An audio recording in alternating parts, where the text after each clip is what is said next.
Good morning बच्चों। आज आपकी वर्कशीट नंबर 73। डेट है 25 जनवरी 2022।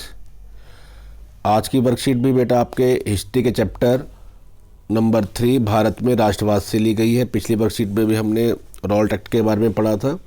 आज की वर्कशीट में बेटा हम खिलाफत आंदोलन और असहयोग आंदोलन के बारे में जानेंगे। तो आइए शुरू करते हैं आज की वर्कशीट।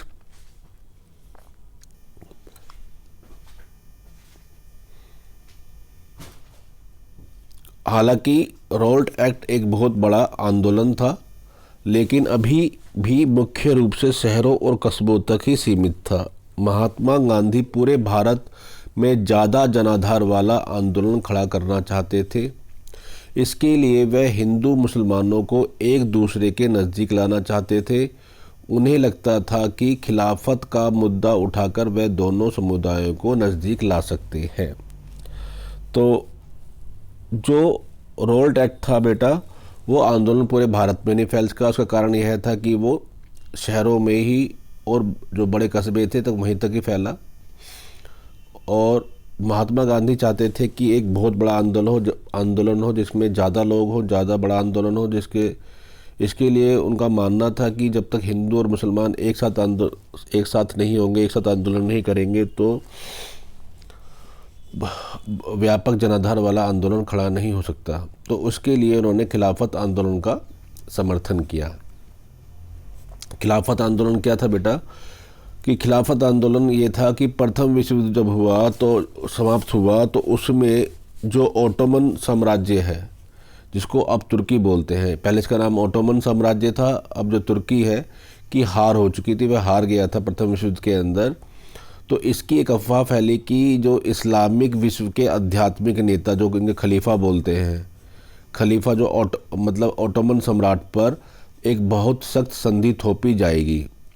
खलीफा की तत्कालिक शक्तियों की रक्षा के लिए मार्च 1919 में मुंबई में एक खिलाफत समिति का गठन किया गया। ये जो खिलाफत आंदोलन छोड़ा है, खिलाफत समिति बनाई, इसमें दो युवा मोहम्मद अली और शौकत अली बंधुओं ने के साथ कई युवा मुस्लिम नेताओं ने इस मुद्दे पर संयुक्त जन कार्रवाई की संभावना तलाशने के लिए महात्मा गांधी जी के साथ चर्चा शुरू की।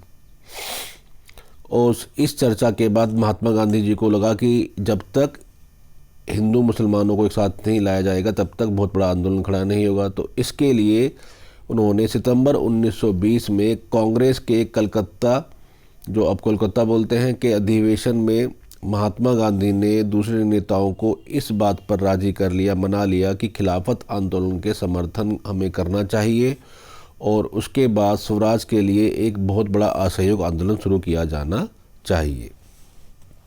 तो ये था बेटा खिलाफत आंदोलन।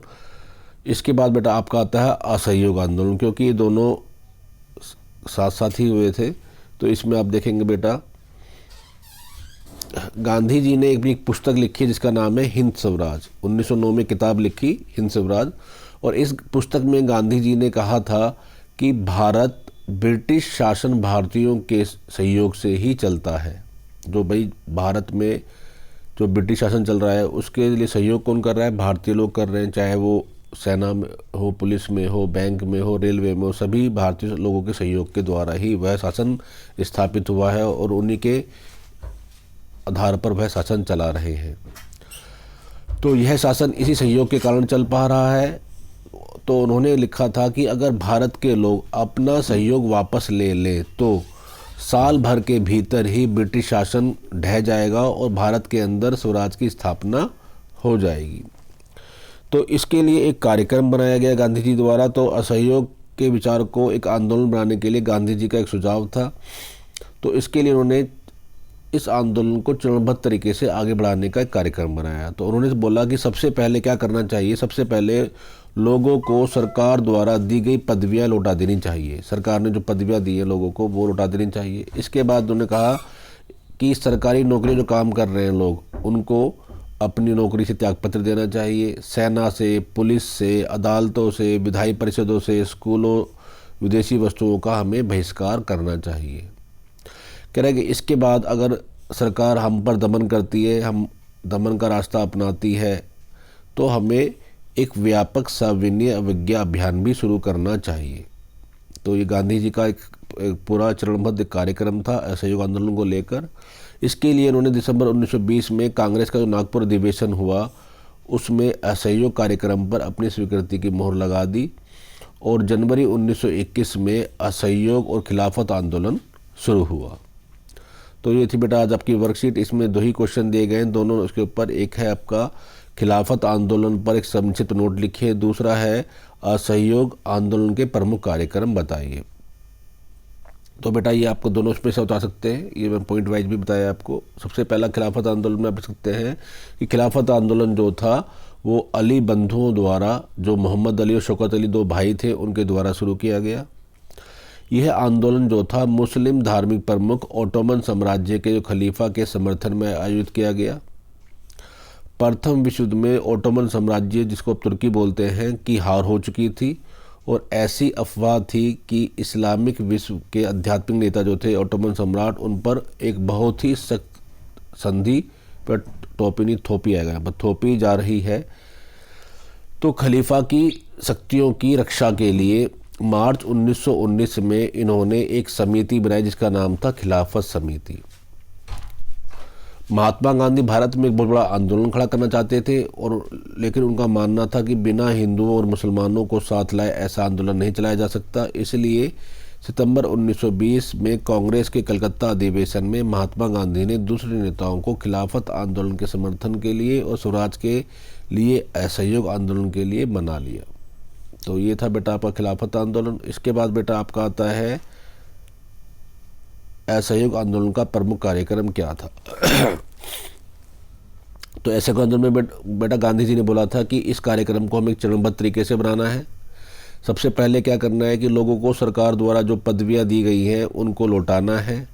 इसके बाद उन्होंने बोला जो भी सरकारी नौकरी कर रहा है वो नौकरी छोड़ दे, सेना की नौकरी छोड़ दे, पुलिस वाले नौकरी छोड़ दे, अदालतें वाले भी नौकरी, अपना सारा काम बंद कर दे, नौकरी छोड़ दे। जो विधायी परिषद में लोग चुने गए हैं वो भी अपना वहाँ से त्यागपत्र दे दें, स्कूल भी लोग छोड़ दें और विदेशी वस्तुओं का बहिष्कार करना शुरू करना चाहिए। इसके बाद फिर उन्होंने बोला कि अगर ये सब करेंगे तो सरकार हो सकता है दमन करे, दमन का रास्ता अपनाए।